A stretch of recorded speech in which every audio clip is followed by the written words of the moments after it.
Tubes में कैसा होता है कि आपका अपर मिड्स और हाई फ्रीक्वेंसीज और आपका लोअर मिड्स भी काफ़ी हद तक अलग टेक्सचर के साथ सुनाई देते हैं, बहुत डिफरेंट फील देते हैं, बहुत ही यूनिकनेस के साथ एक अलग फील देते हैं, क्योंकि वहां पर एक कलरेशन ऐड हो जाता है जो कि हमारे एक इस तरह के एम्पलीफायर्ड सॉलिड स्टेट जो कि क्लास ए बी डिजाइन है, तो यहां पर क्या होता है, फ्लैट फ्रीक्वेंसी रिस्पॉन्स, कोई कलरेशन नहीं, जो इंस्ट्रूमेंट जैसा है वैसा सुनाई देना चाहिए, वो वाली कहानी यहां पर आती है। अब अगर आप ये कहो कि यार ये तो बढ़िया है, इसमें तो अगर हमको थोड़ा सा कलरेशन ऐड करना है तो हम बेस ट्रेबल ऐड कर देते हैं, तो नहीं, ऐसा नहीं है। बेस ट्रेबल का काम क्या होता है कि बेस का, जैसे कि अगर जो नॉब होता है तो वहां पर अगर हम उस नॉब को घुमाते हैं तो वहां क्या होता है कि बेस की जितनी भी फ्रीक्वेंसीज होती हैं वो बूस्ट होनी शुरू हो जाती हैं। तो अगर मान लीजिए ये फ्लैट है और इस तरफ हमारा जो है ये बेस का सेक्शन है,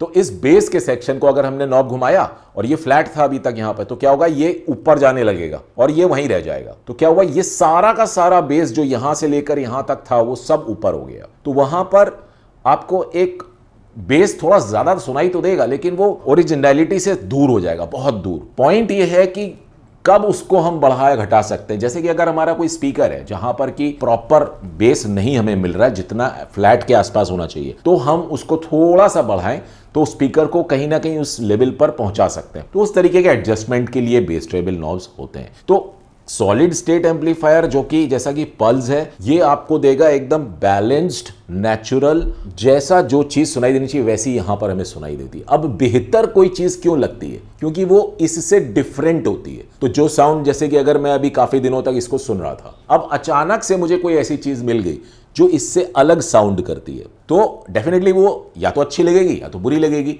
मगर मुझे अच्छी लगी, रीजन बिहाइंड, दो रीजन है। पहला रीजन तो मुझे ब्राइट साउंड पसंद है, और ट्यूब्स में जो होता है अपर मिड्स और हाई फ्रीक्वेंसीज का जो दुनिया होती है वो एक अलग तरीके की सुनाई देती है। It's completely different.